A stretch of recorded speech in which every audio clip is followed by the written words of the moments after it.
For centuries in Kenya, lions and Maasai have been locked in an ancient dance. Lions see cattle as prey. Warriors see lions as their ultimate adversary. But this dance can't go on.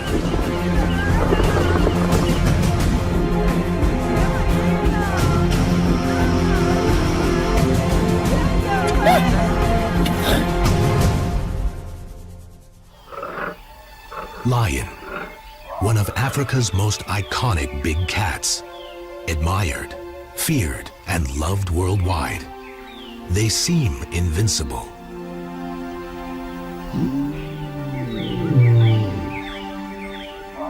But wild lions are in trouble. Experts predict they may be gone from Kenya by 2030. 50 years ago, Kenya had 30,000 lions. Today, there are less than 2,000. Every year, 100 more lions disappear, but nowhere are they vanishing faster than in the land of the Maasai. Elikin and Selenkei are Maasai land lions. They're both well-known cattle killers and like outlaws on the most wanted list of the Maasai. They're lucky to be alive. Their sister was speared a month ago. Elikin and Selenkei are collared research lions, part of a group being studied by scientists trying to find ways to protect them. They live on the Maasai group ranch called Imberikani, just north of Mount Kilimanjaro.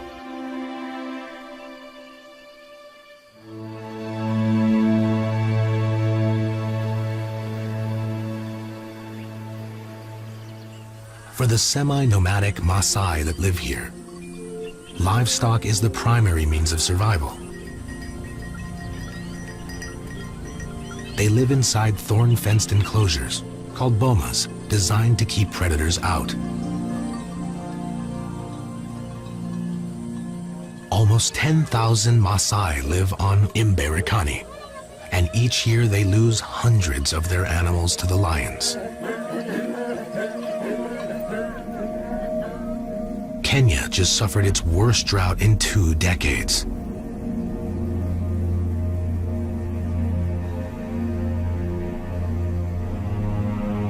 The huge loss of wild game and cattle has left both predator and man hungry and desperate. 26-year-old Joseph Katoke is a Maasai warrior, but he's also a conservationist. Most of the warriors hate lions. I myself, I love them very much. Joseph works as a Imberikani group ranch game scout, and when he's not taking care of his cattle, he spends his days protecting wildlife.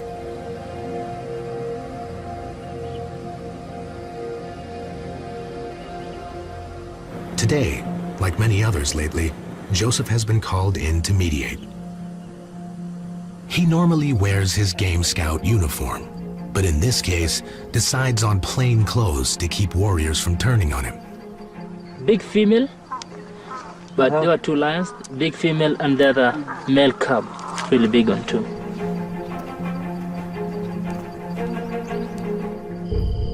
The lions broke into the boma last night.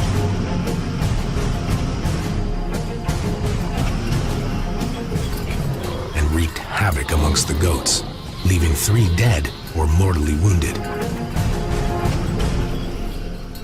So you can see some marks here. There's a fight between the first goat and the lion. So you can see how they were fighting, trying to take the goat down. The warriors woke to the cries of their terrified animals and chased the lions away. It was really badly injured. So the neck is broken, so it will automatically die. In the last month on Imberikani, warriors speared 2 lionesses for similar attacks. They're ready to hunt again. Elikan and Selenkei are likely suspects, but since they've had cubs, they're staying away from Maasai livestock. Tummies are empty, Are the sisters back at cattle killing again? Joseph appeals to the owner of the boma, reminding him killing the lions is a permanent loss to the Maasai. And if his warriors don't seek revenge, he will be reimbursed. The Predator Compensation Fund gives partial reimbursement as long as the Maasai don't kill the lions. The owner agrees for now, but they're saying that this night, if they decide, if the lions come back, we are going to kill them. Joseph is caught in the middle. He must relate to his fellow warriors, while at the same time keep the few lions left alive.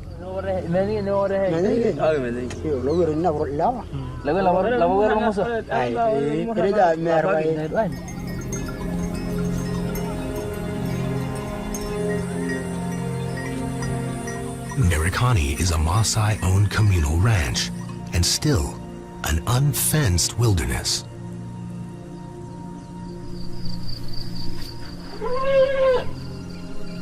The Maasai traditionally don't hunt for meat or eat wild game.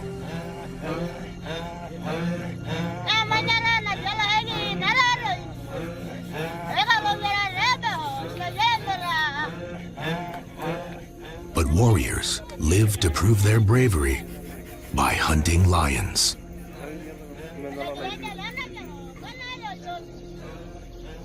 Lion hunting is an exact art. They must prepare themselves emotionally and physically. The warrior who spears the lion first is admired for life and becomes famous for bravery. He's given a new name, a lion name. But only about 20 lions remain on Merikani.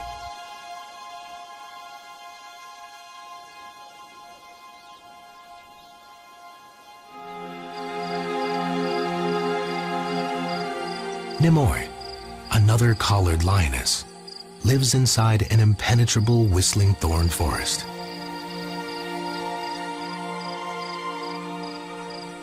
She isn't a known cattle killer, but she struggled to raise her 4-month-old cubs through the drought. She's already lost one, possibly by starvation.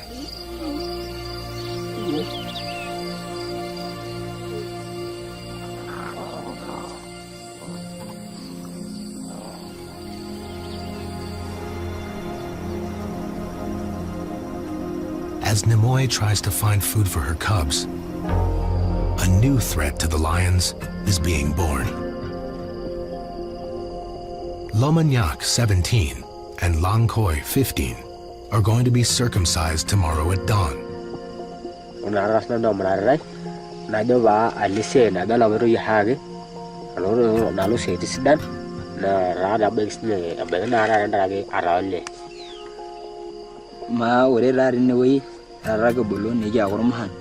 Na ore dora ra nene kunune nginyala rongi hage kambare ninyali te ninyali ngwesingihu amure ninyala na ra ne awona ra ramu nyala ne ngireng. After circumcision, they will belong to the same warrior generation as their friends and be bonded like blood brothers for life.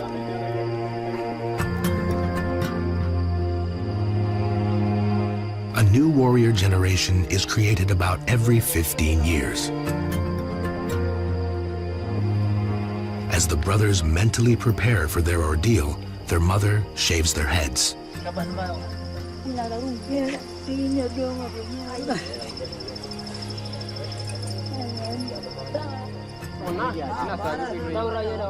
Their new age mates will stay with them through the night.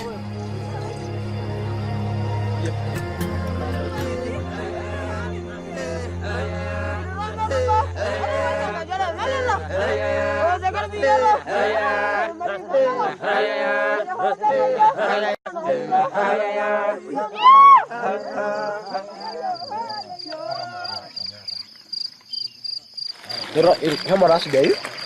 Yeah. How much do you back? Yeah.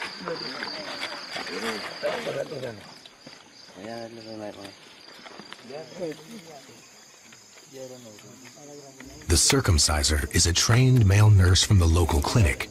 He uses a sterilized scalpel to continue an ancient practice, until recently, done with an old blade.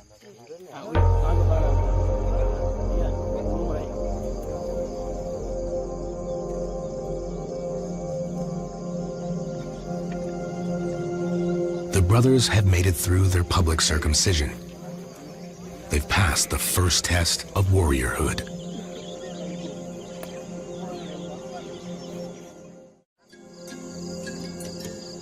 A week later, Lomanyak and Lankoi are well enough to sit outside with their father and dream.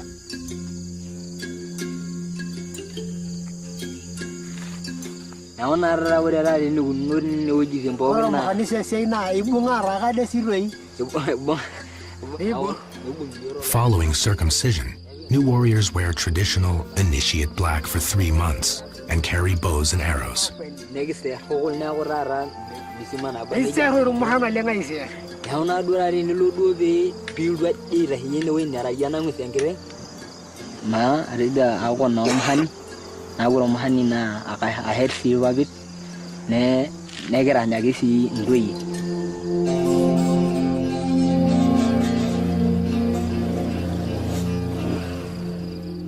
Not far away, the lions are at it again.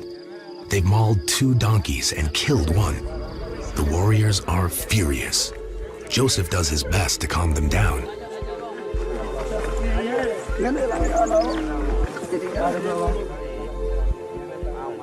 The research team has also arrived. Kylie McQualter works with Living with Lions, the scientists monitoring the collared lions. She's followed the tracks. And Elikin and Selen K are not responsible. The lions that did this are 2 half-grown cubs.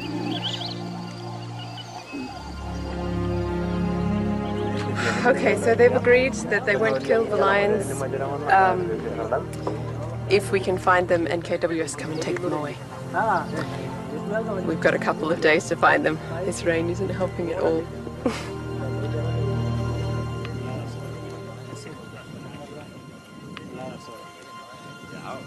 The 2 14-month-old cubs responsible for both Boma attacks are orphans. Their mother was speared 2 weeks ago. We are very suspicious they can be killed at any time. And already, we lost their mother just 2 weeks ago.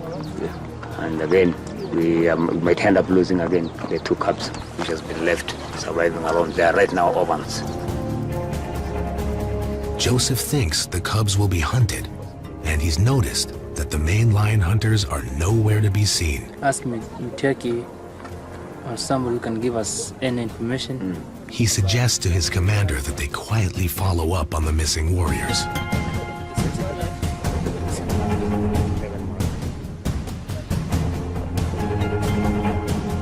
Kylie has just a few days to find the orphaned cubs and relocate them to safer land. And it will be like finding 2 needles in a haystack.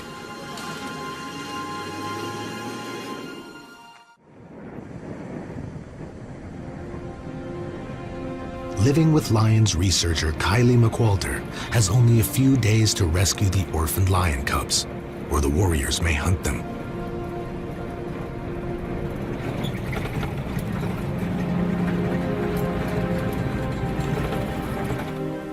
But there are thousands of acres to search, and the cubs are not collared.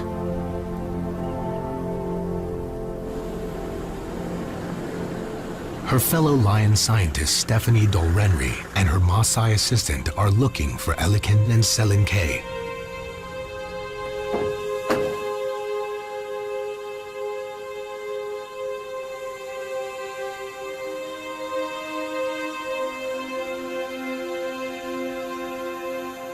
Collars are a tool for conservation, particularly with the lion guardians on the ground. They're able to know where those lions are, and they can track and they can say, okay, we know that a cow was killed over in one area and Morans might be going hunting over in that area, but our collared animals are all in another area. They should be safe. So it becomes a tool. It becomes a way of saving these lions. They find Elikin and Selinkei, the two veteran cattle killers, in a shady spot near water and unfortunately several Maasai bomas. Hopefully, they won't be tempted. The researchers have learned that these persecuted lions live like fugitives, alone or in small groups, which is unnatural for these big social cats.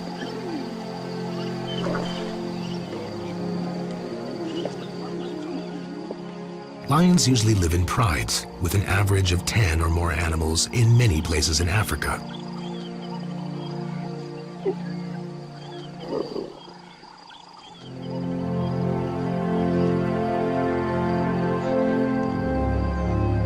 The scientists are trying to find ways to help the lions and the Maasai coexist. Which may give these 4 cubs a fighting chance at survival.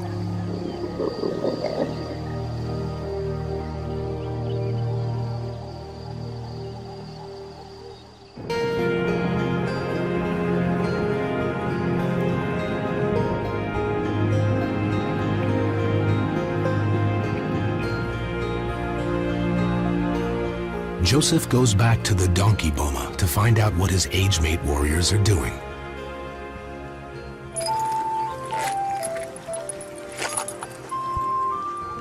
Hello. Eh.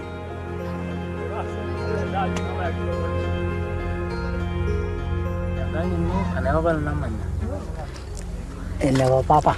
Pagana kenya say group ranjiruya. Ahi erinta bless. Iro ningwe lighting wala ngani bolle la yonga diano tieni. Yawo na mi into ninga de wuri no. Alamayu. Kai kirika nasa.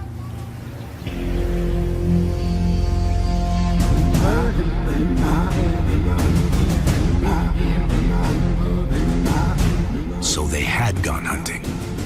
But by the time they got close enough to throw their spears, the orphan cubs split up and ran into the thick bush.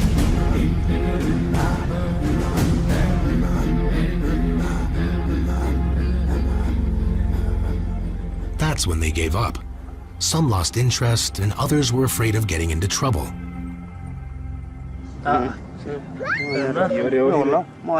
But there's one warrior here Joseph is concerned about. Renowned lion hunter Sane Pune has killed 12 lions. He's also Joseph's childhood friend and warrior brother. Joseph reminds him that lion hunting is illegal and the importance of conservation.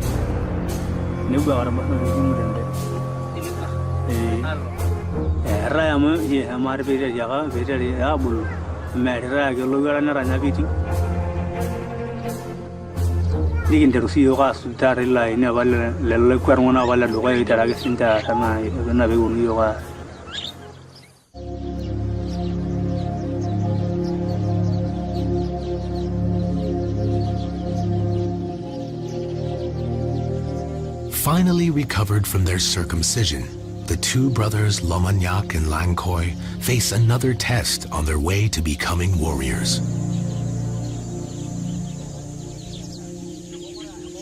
In this phase of initiation, they must hunt birds.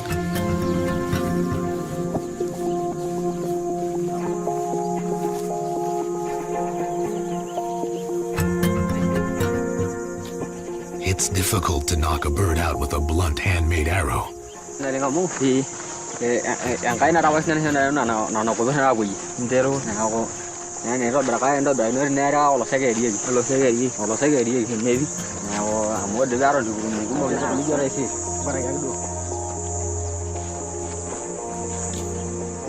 They're looking forward to hunting lions next.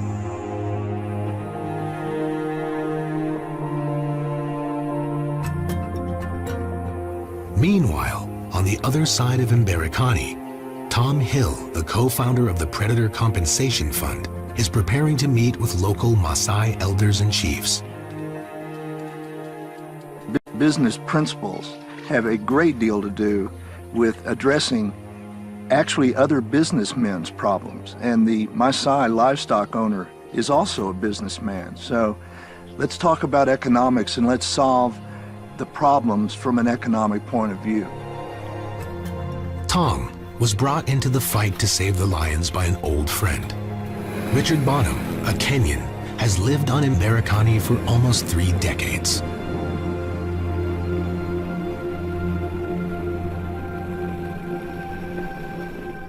He started an eco-tourism lodge and has since brought conservation to the area. Today, he oversees a growing team of game scouts. And then it reached a stage where I could see the lion population was virtually extinct in the area. And so I went to the elders and said, what are we going to do here? You know, we've got to stop it. And they said, well, the only way you're going to stop it is paying us for the livestock that are killed by the predators. Tom and the elders have now come together to brainstorm how to prevent more lion killings.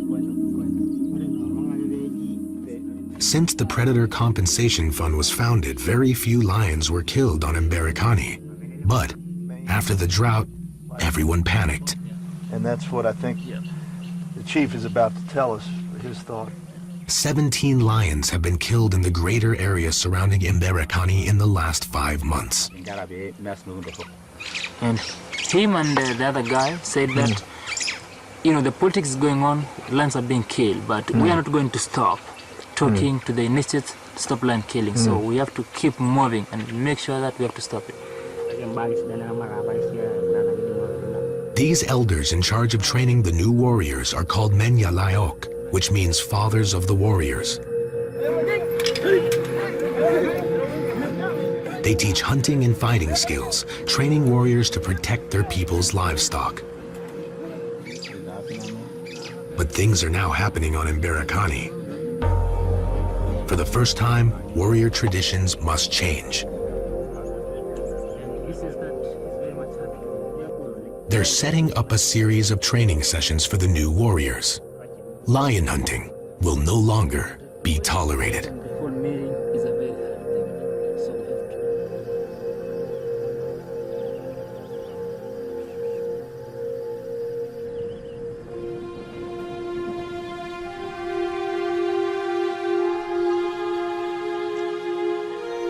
Kylie McQualter and her research assistant are still searching for the 2 orphan cubs. They only have 2 days left. The warriors admitted to Joseph that they tracked them yesterday, but aborted their hunt after the cubs split up. Without collars, the cubs are hard to track. We eventually found tracks of one cub and followed the tracks all the way to the river and then lost the tracks again. So we've come up here now to look for the tracks of the second cub. We've had no luck so far, so things are not looking good.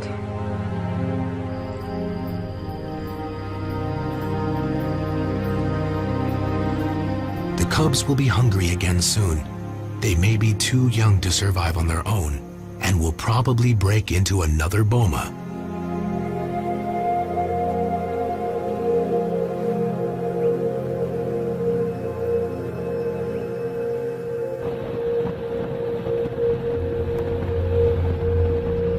The next day, Joseph is sent to investigate a different kind of lion disaster off Mberekani. Poison, yeah. And it's very, very, very bad poison. These lions attacked a boma 2 nights in a row and killed 2 cows. The owner of the boma, an elder, was asked by authorities not to retaliate, but he only had 3 cows remaining and panicked. I'm gonna say that we have lost the whole pride around here, so it's a very sad case. Have to talk to the community, try to talk to them to stop this, because this will never, if we still do this, no more lions or no more predators in our country or in Africa. Poison takes the guilty and the innocent. We have lost 5 lions in total out of the incident. The community member used this particular bucket here. They drew the blood in the bucket. They mixed it with the deadly poison, that is the ferrodin, and at night, in our absence, they placed this one at a site where the lions could access this bucket. The poison furidan, made in America, banned there, but imported to Africa, is tasteless and odorless and meant as a crop pesticide. It's so toxic, even the flies are dying. Any scavenger that eats the dead lions will also die. Kenya Wildlife Service burns the carcasses to prevent further damage. Poisoning is fast becoming one of the largest threats to predators in Kenya.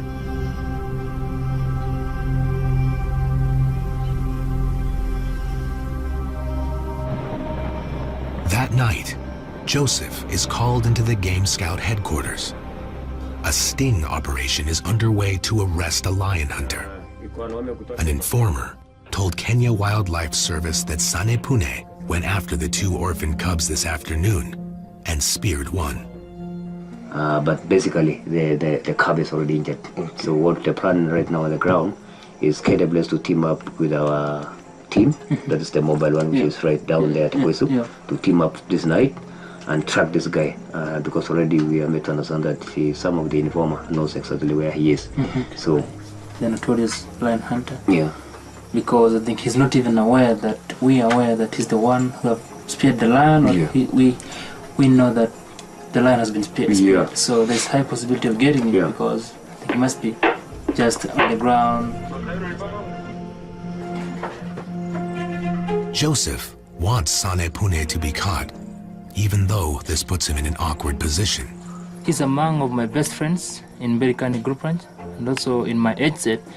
He's the one who have speared the lion that the 2 cubs that the mom has been killed the last 2 weeks, and up to now, according to the report we have had, is that the lion has been speared badly and also badly injured. Just told everyone, and I just told my office and the whole security team that if Sane Pune is there, we'll automatically lose the lion, and this is what happened right today.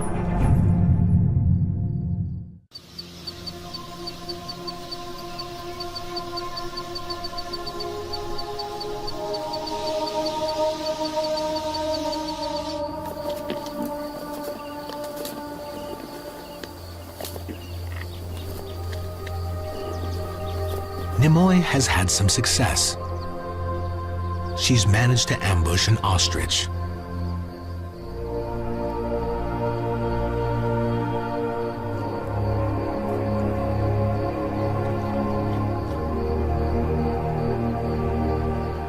Ostrich are plentiful after the drought, but killing one on her own is an achievement. They're fast and agile and can deliver a surprising lethal front kick. Somewhere in Mberikani, the Kenya Wildlife Service are holding Sane Pune in custody. Nimoy is oblivious to the drama playing out on her behalf and on behalf of all lions in Maasai land. If her success continues, it may be the turning point for Nimoy and her 2 remaining cubs.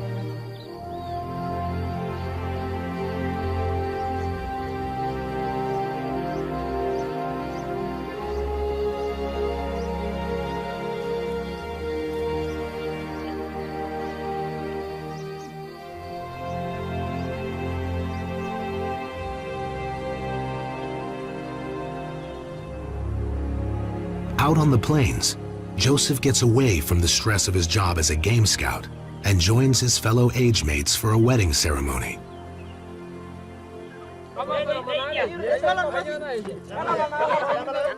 Everyone knows that Sane Pune was arrested last night and that Joseph played a role in it. The Kenya Wildlife Service is questioning the lion hunter right now.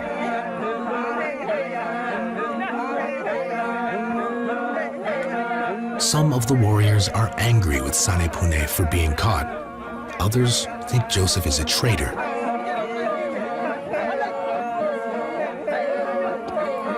Joseph wants this to be a warning to his age mates. But his heart continues to walk the fine.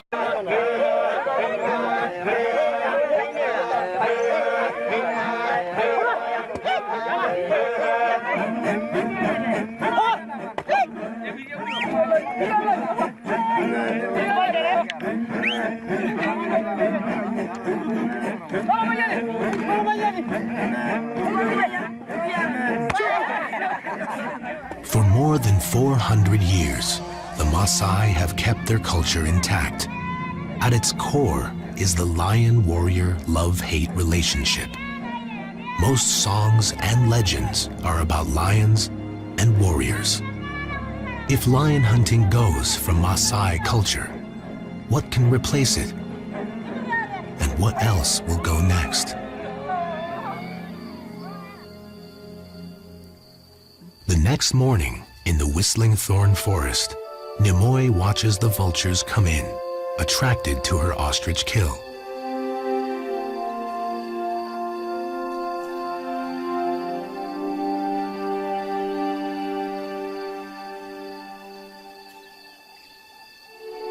Lions all generally appear to be the same across Africa, but new genetic evidence is starting to emerge.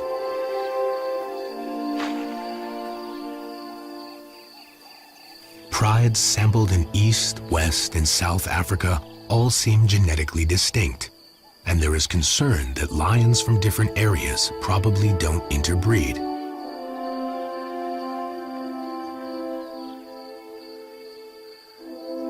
This means, to preserve the Maasai land bloodline, Nimoy and her small family are becoming even more precious as a gene pool.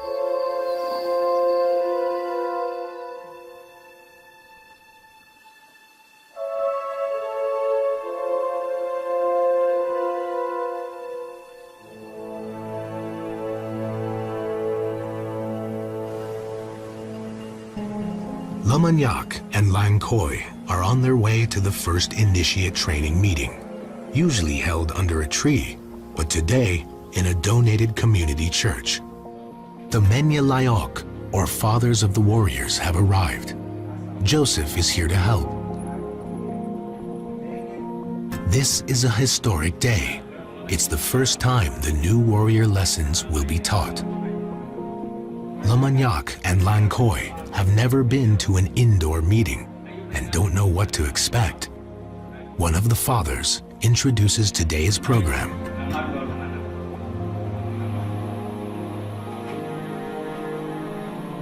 They're going to watch a training film in Ma language called We Don't Kill Lions Anymore. Lankoi has never seen a film before.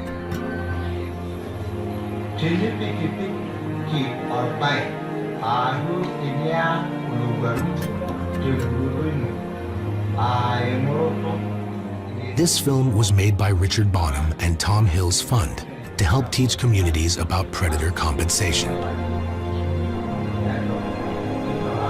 It's a starting point, explaining to the new warriors that with compensation, there's no need to kill lions anymore.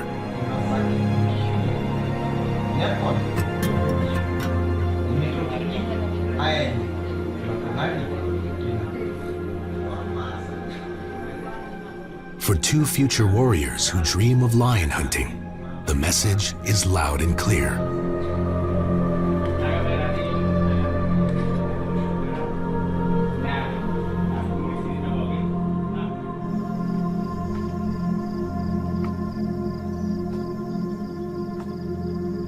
Back at their home, the despondent brothers tell their father about their first initiate meeting. His sons won't be experiencing the kind of warriorhood he remembers. How can they be warriors without hunting lions? Can they possibly define themselves as men?